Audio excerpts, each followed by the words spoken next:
皆さんごきげんよう、上川薫です。今回取り上げる話題はウクライナ情勢です。ウクライナ情勢にとって良いニュースと悪いニュース双方について取り上げていきます。まず最初に取り上げるのはウクライナにとっての朗報。これまでロシア軍の攻勢を支えていた大型兵器、ウクライナ軍が破壊してもそれでもなお補充されてきたその源である予備となっている大型兵器、ようやく底をついているようだというような話が出ています。毎日のようにロシア軍の戦車や歩兵戦闘車が吹っ飛んでいる映像が公開され続けています。自衛隊だったら一体何回全滅したんだろうぐらいの戦車などが吹っ飛んでいるわけですが、それでもなお現在でもロシア軍による攻勢では戦車や歩兵戦闘車が前線へとやってきます。これらの大型兵器は現在のロシアが急いで作っているというわけではありません。ロシアではなく、かつての超大国ソ連の時代において大量に生産され、その後退役保管されていた予備兵器たちです。かつてのソ連というのは超大国アメリカやもしくはヨーロッパ全体との戦闘といったものもある程度想定して非常に多くの兵器を生産保有していました。現在においては核兵器を大量に持っていたという印象が強いわけですが、それだけではなく地上戦力においても十分な数を揃えていました。何しろ第二次世界大戦においてはドイツ一国に攻めまくられたといったこともあったので、陸上戦力をしっかりと整えようというのがソ連の基本姿勢だったわけです。そして現在のロシアよりもソ連の方が超大国としての存在感がありました。構成国が多かった分だけ様々な国の資源を集め、人を使い、そしてより多くの兵器を保有していたからです。しかし作ったものは別に無限ではありませんから、使えば当然のようになくなっていくものです。前線において破壊される戦車が増えれば増えるほど、当然のように予備もまた減少していくものです。そのため、いずれは予備が底をつくといったことは以前から指摘されていました。ただし、底をつくであろうと予測されていたのは2025年の中頃だと見られていました。それが12月の現在になって早くもどうやら使い物になる予備の大型兵器、底をついた場所が次々と現れているぞと報告が始まっているのです。これはウクライナにとってある程度先を見越した上での非常に良い情報だと言えるでしょう。また、ロシア国内の事情としてもだんだんと人手不足の影響がより深刻化していることが報告されています。ただしこれには2つの面があります。それは政府もしくは軍需産業と民間経済とはちょっと色合いが異なるというところです。現在のロシアにおいては軍に関係する予算はたっぷりと取られていて、国家予算の 33% 程度が軍事予算という状態です。ですから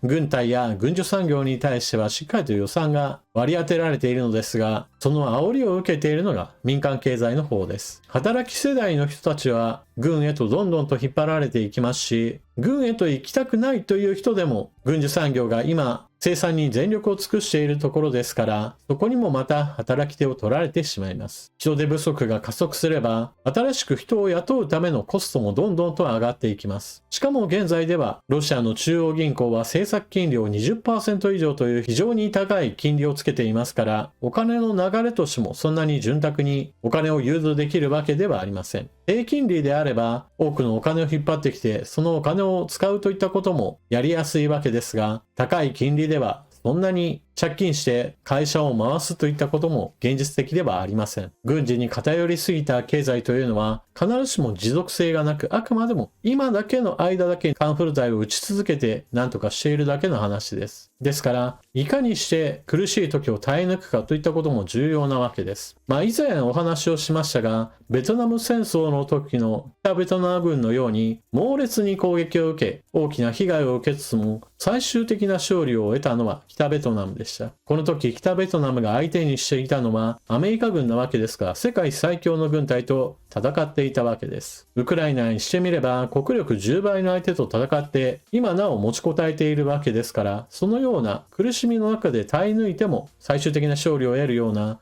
ベトナム型のシナリオをある程度想定しなければなりません。少なくともそうした意味では、ロシア側の持っていた大型兵器、ソ連時代の遺産を食い潰したぞというような状況に近づいているわけですから、少なくとも全くの絶望的な状況ではありません。しかし、ここで今回の動画の最初で言った悪いニュースについても取り上げていきます。アメリカで軍事予算にあたる国防権限法が可決されました。これは下院での話ですが、この下院での法案採択において、ウクライナに対するレンドリース法、武器貸与法についてこれを削除した文言で法案が通ったというのです。2022年バイデン大統領の時代にレンドリース法が復活し、バイデン大統領の署名によって発行されました。このレンドリース法はかつて第二次世界大戦においてドイツに苦戦しているソ連を助ける大量の物資援助へとつながった仕組みであり、バイデン大統領がこれを活用すればウクライナに対しても猛烈な後押しをすることが可能というものでした。ところがバイデン大統領は結局自分の任期中にこのレンドリース法を用いたウクライナに対する強力な後押しといったものを行いませんでした。このレンドリース法はソ連を例にしてみれば非常に長い間の返済期間を設けて、さらには物納についてもある程度認めるなど、今の時代に必要な援助を行った上で、その後の平和な時代にある程度返済すればよいという、今のウクライナにとっては非常に有効な仕組みだったはずです。現在のアメリカの議会においては、上院でも下院でも、どちらも共和党の方が優勢であり、民主党側の大統領であるバイデン大統領の思惑通りに進むわけではありません。しかし、バイデン大統領にとって、議会である程度民主党が優勢であった時代ですら、このレンドリスを使わなかったわけですから、バイデン大統領がいかに戦略眼がなかったかといったところを指摘しておくべきでしょう。アメリカはどこの国よりも多くの軍事援助を行っています。少なくとも日本のように軍事援助を行っていない国にしてみれば、お前の国が言うなという具合に反論されれば、グーの音も出ないわけですが、少なくともアメリカがレンドリースを活用して、後で返してねという形で大型の兵器なども貸し出しすれば、少なくとも今よりももっともっと状況は良かったはずです。レンドリース法が効力を完全に失ってしまう状態になれば、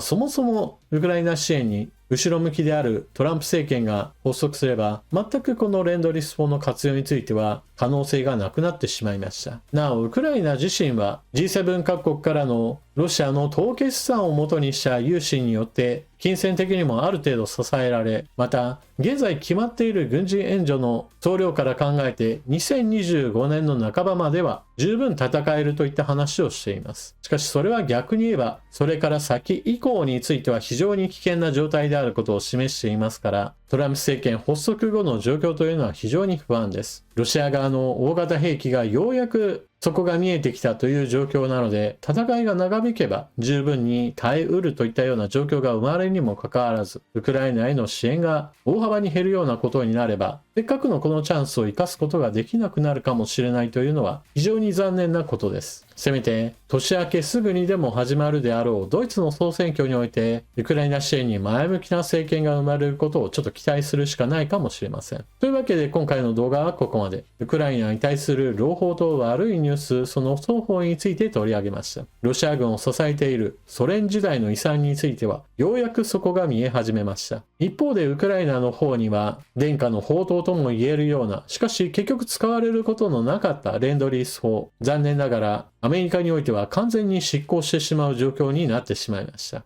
それでは動画は最後までご視聴いただきありがとうございました。チャンネル登録していない方はぜひともこの機会にチャンネル登録よろしくお願いします。それでは次の動画でまたお目にかかりましょう。またね。